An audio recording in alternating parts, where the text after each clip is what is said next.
ইনস্টিটিউশনের তরফ থেকে আমি সকল নেট সেট বা এসএলএসটি যারা তোমরা পরীক্ষার জন্য প্রস্তুতি নিচ্ছ তাদের সবাইকে অগ্রিম শুভেচ্ছা অভিনন্দন। পড়াশোনা তো চলবেই, সবকিছু ভালোভাবে করতে থাকো, সাকসেসটা খুবই জীবনে দরকার। তো সেক্ষেত্রে আজকে আমাদের ইনস্টিটিউশনের তরফ থেকে তোমাদের সকলকে একটা খুবই পার্টিনেন্ট বিষয় তোমরা দেখতে পাচ্ছ যে গটলব ফ্রেগের অন সেন্স এন্ড রেফারেন্স, যেটা আমাদের নেটের পরীক্ষার্থীদের জন্য খুবই বিষয়টা প্রয়োজনীয়, এবং সেক্ষেত্রে আমরা এসএলএসটির বিষয়তেও আমরা এটাকে ভাবছিলাম, কিন্তু যদি এসএলএসটিতে হয়তো এরকম টপিক আমাদের স্ট্রেট ফরওয়ার্ড থাকে না, তবু আমরা বিষয়টাকে খুব সংক্ষেপে যাতে বুঝিয়ে দেওয়া যায় সেটাকে আলোচনা করছি। এবং তোমরা যারা যারা এই বৈঠকিতে এসে এখানে পড়তে চাও তারা নিচে দেয়া আমাদের এখানে যে কন্ট্যাক্ট নাম্বার তোমরা দেখতে পাচ্ছ স্ক্রিনে, সেখানে যোগাযোগ করো। এবং আশা করি তোমরা সকলে খুব ভালো আছো। সামনে পুজোর অগ্রিম শারদ অভিনন্দন, এবং খুব তাড়াতাড়ি যারা নেট অ্যাসপিরেন্স বা সেট বা এসএলএসটি তোমরা পড়তে চাও এখানে খুব তাড়াতাড়ি যোগাযোগ করো। এবং তার সাথে আরেকটা যে বিষয়, আমাদের সময় হাতে খুব কম, আমরা তবু এই বিষয়টিকে সংক্ষেপে আলোচনার মাধ্যমে বোঝানোর চেষ্টা করব, এবং এরপরে আমাদের বিস্তারিত আরো অন্য অন্য বিষয় নিয়ে তোমাদের সাথে পরবর্তী ক্লাসে দেখা হচ্ছে। তো আমি বিষয়টি শুরু করি। অন সেন্স অ্যান্ড রেফারেন্স আমাদের ইউনিট 6-এ নেটের যে টপিকটা একটা আছে গটলব ফ্রেগের লেখা, সেই টপিকে অ্যাকচুয়ালি আমাদের যেটা বুঝতে সাহায্য করে যে ফ্রেগে তার ফিলোসফিক্যাল রিভিউ নামে এই যে জার্নাল 1892-তে পাবলিশ উবার সিন অ্যান্ড বিডওয়েটাং নামে একটি লেখা প্রকাশিত হয়েছিল, এবং পরবর্তীকালে পিটার গিচ এবং ম্যাক্স ব্ল্যাক তার ফিলোসফিক্যাল রাইটিংস অফ গটলব ফ্রেগে, সেখানে এটা ট্রান্সলেশনস নাম দেওয়া হয় অন সেন্স অ্যান্ড রেফারেন্স, বাক্য এবং তাৎপর্য এই নামে। ওকে, তো তাহলে অন সেন্স অ্যান্ড রেফারেন্স এর ভূমিকাটা কি? যখন আমরা তার আর্টিকেলটা প্রথম লাইনটা দেখি তখন আমাদের এরকম একটা জিনিস হয় যে আমাদের যে আইডেন্টিটি রিলেশনসটা বা তাদাত্ম্য সম্বন্ধটা, সেই তাদাত্ম্য সম্পর্কটা কার সাথে? একটা নামের সাথে নামের, নামের সাথে সিম্বলের, না সিম্বলের সাথে সিম্বলের? তো সেখান থেকে আমাদের যেটা প্রথমে জানতে হয় যে সেখানে এপ্রারি নলেজ বলতে কি বোঝায়, এবং এপ্রারের সাথে সাথে আমাদের কি অ্যানালিটিক স্টেটমেন্ট, কি সিনথেটিক স্টেটমেন্ট, তার জ্ঞানটা যেমন দরকার, তার সাথে সাথে আমাদের এই অ্যানালিটিক সিনথেটিক ডিস্টিংশনের সঙ্গে আমাদের আইডেন্টিটি স্টেটমেন্টগুলো কিভাবে আসছে সেটাকে জানতে হয়। এবং সেই ক্ষেত্রে ফ্রেগের কিছু সমস্যা এবং সেই সমস্যা সংক্রান্ত সমাধানের জন্য পরবর্তীকালে বিভিন্ন ধরনের দার্শনিকরা যেমনভাবে ব্যাখ্যা করেছেন। তো প্রথমত আমাদের এই অন সেন্স অ্যান্ড রেফারেন্সে বিখ্যাত যে ব্যাখ্যা, যেটা হচ্ছে যে একটি বাক্যের মধ্যে আমরা যখনই এমন কোনো কিছু নাম পাই, যেমন আমরা ধরে নেওয়া যাক যে বিখ্যাত যে উদাহরণ, Odysseus was set ashore while Ithaca sound asleep। তো এখানে আমাদের এই যে বাক্যটা Odysseus was set ashore at Ithaca while sound asleep, এখানে এই Odysseus ক্যারেক্টারটা ব্যবহার করা হয়েছে কোথা থেকে? যে হোমারের লেখা যে ইলিয়ড ওডিসি, সেই তার নায়কোচিত যে চরিত্র, the hero of হোমার্স Odyssey.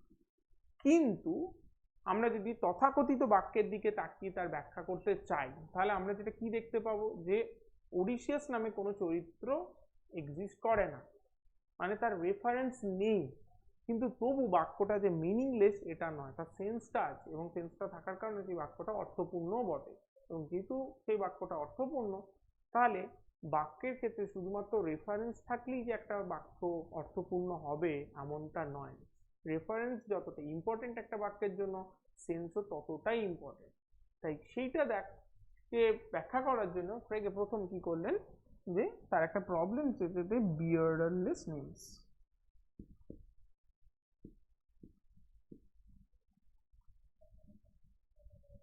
problem of beardless names। এটা একটা প্রবলেম, ঠিক আছে।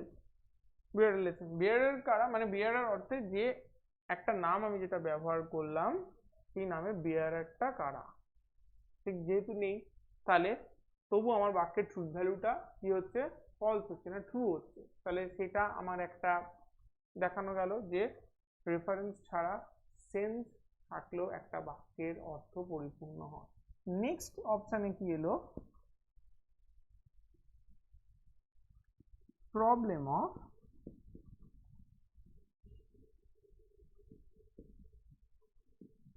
substitution into belief context।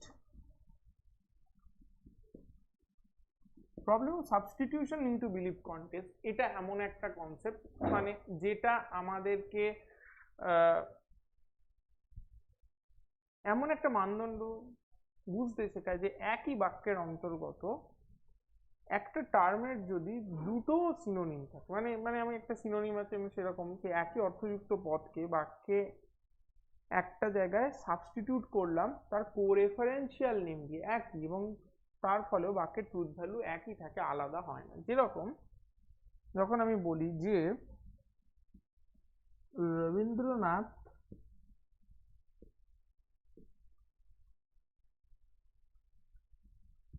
Is Rabindranath, এটা যেমন অ্যানালিটিক তেমনই আইডেন্টিক্যাল তো বটেই। তো সেখানে যেটা করা যায়, এই রবীন্দ্রনাথ নামটা আমি নেওয়ার সাথে আমি কি নিলাম, এই রবীন্দ্রনাথটাকে তুলে দিয়ে তার বদলে আমি তার কো রেফারেন্সিয়াল নিচ্ছি একই, তাহলে লিখলাম ভানু সিংহ।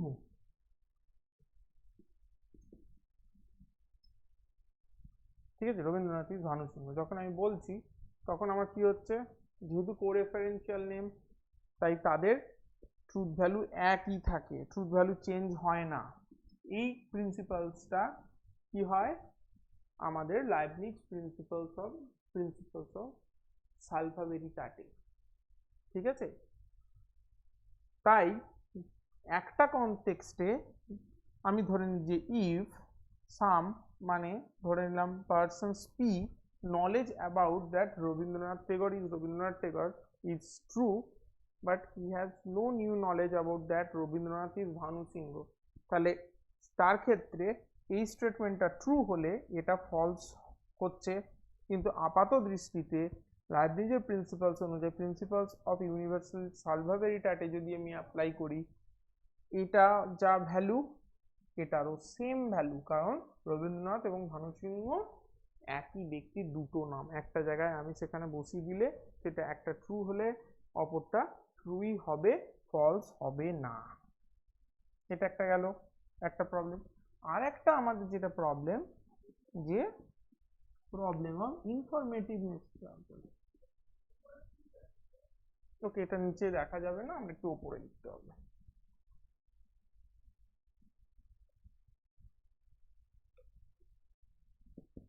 তিন নাম্বার যেটা প্রবলেম অফ ইনফরমেটিভনেস প্রবলেম।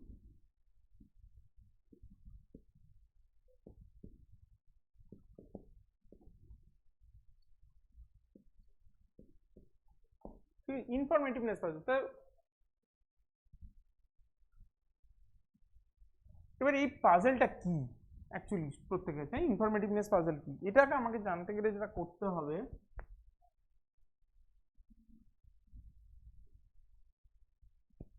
যখন আমাকে এটা বলা হয়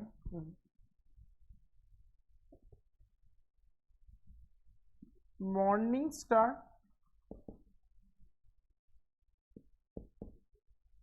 ইজ মর্নিং স্টার, ওকে একটা,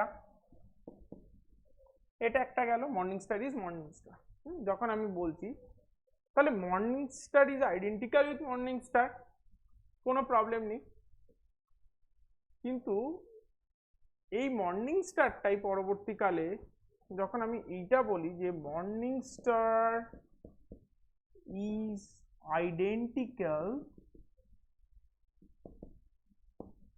উইথ ইভিনিং স্টার,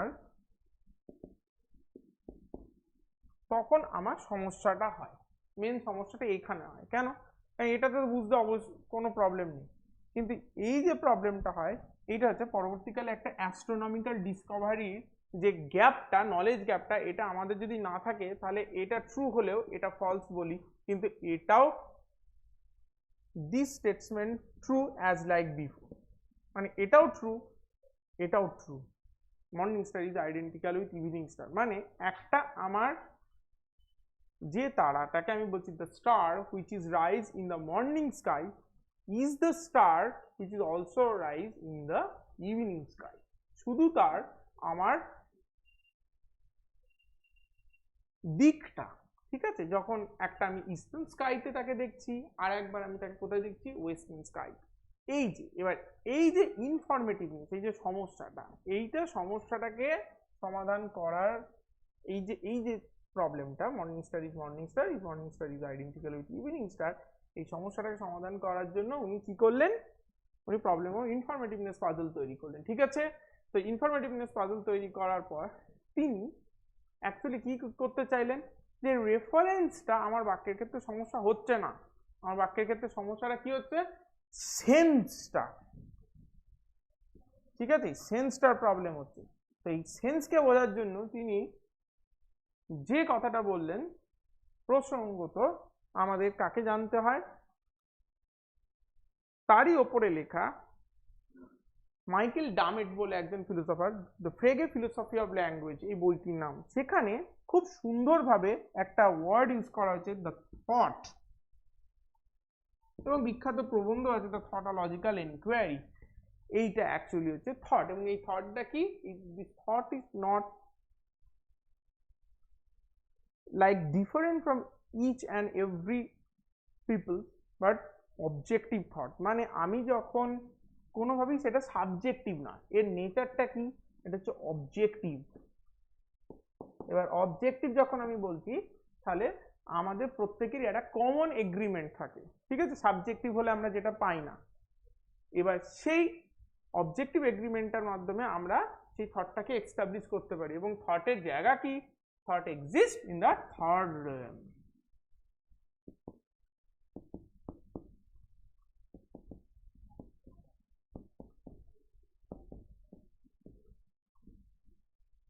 এই হলো আমাদের মোটামুটি জায়গা, যেটা থেকে আমরা খুব সংক্ষেপে এইটুকু জিনিসকে বুঝতে পারি। ওকে, থ্যাঙ্কস। হ্যাঁ।